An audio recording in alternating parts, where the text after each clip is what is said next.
Something has shifted quietly in the last decade. Not loudly, not violently, but in a way that only becomes visible after damage has already occurred. If you don't understand why women feel safest around men they don't fully have access to, you are already exposed. Exposed socially, exposed emotionally, exposed in ways that don't show up immediately but compound over time. Most people never name this pattern. They just suffer its consequences. You noticed it. That already puts you ahead of the risk curve. The people most at risk aren't reckless men. They're ordinary, well-intentioned men who believed transparency created safety. The risk isn't rejection.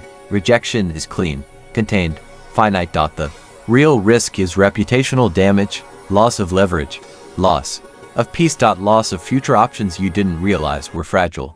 What you were taught to see as confidence, openness, emotional availability, full access has quietly become exposure. What looks like withdrawal isn't fear. It's pattern recognition adapting faster than language. Here's the claim.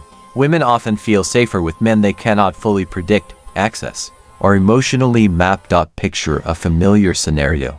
Two men, same environment, same status. One is transparent, expressive, eager to clarify intentions. The other is calm, contained, slightly distant, not cold, just unreadable. The first man offers certainty. The second introduces ambiguity.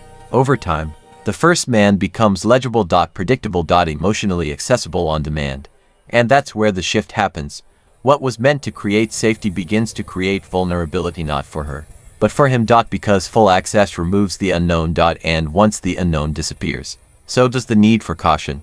This isn't rare. It's now the default trajectory. If you've ever felt punished, not rewarded for clarity, you're not imagining it. Your nervous system isn't malfunctioning. It's tracking incentives. Another claim. Predictability collapses perceived threat.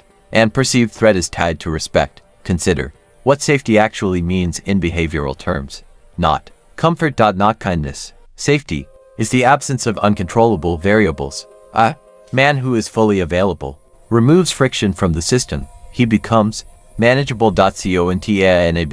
That feels good briefly, then it feels dull, then it feels risky for reasons rarely spoken aloud.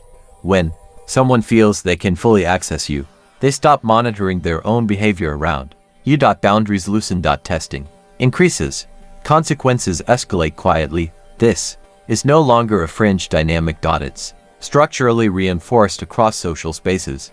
You were told availability equals security. In practice, it often equals liability. Detachment isn't cruelty. It's containment. Silence isn't absence. It's strategy.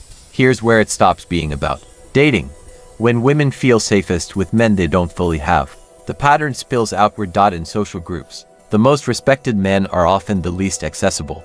Not rude, not dominant, just selectively engaged. In workplaces, the same logic applies. The employee who overshares becomes predictable. The one who reveals selectively retains leverage. This isn't ideological. It's systemic.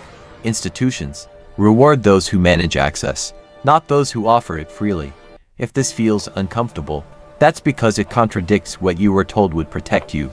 If you learned this the hard way, that wasn't failure.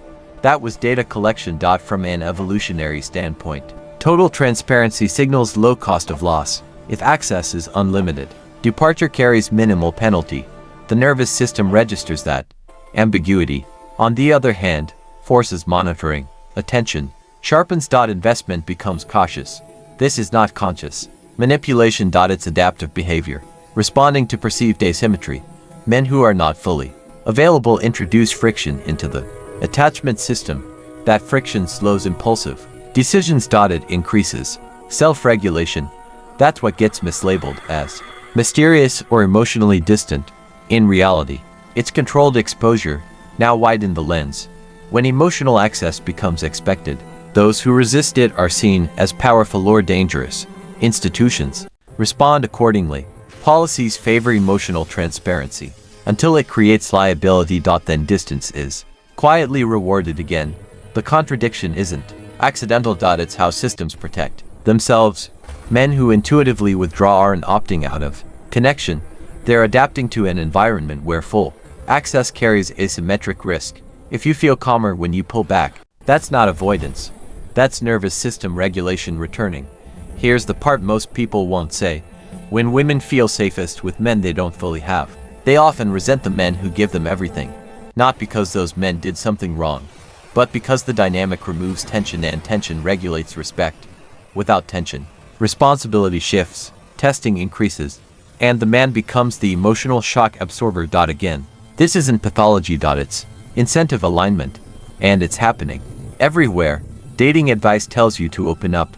Social narratives tell you vulnerability builds trust. What they omit is context. Vulnerability without leverage isn't intimacy. It's exposure. Trust doesn't form in the absence of boundaries. It forms around them. When you see this, the confusion stops. Risk-taking isn't brave when the environment punishes it. It's reckless. Opting out isn't defeat. It's leverage preservation.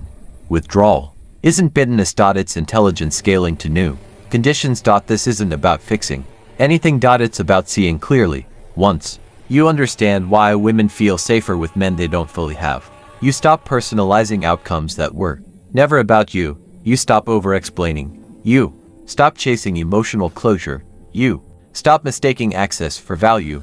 There's no optimism here, just clarity.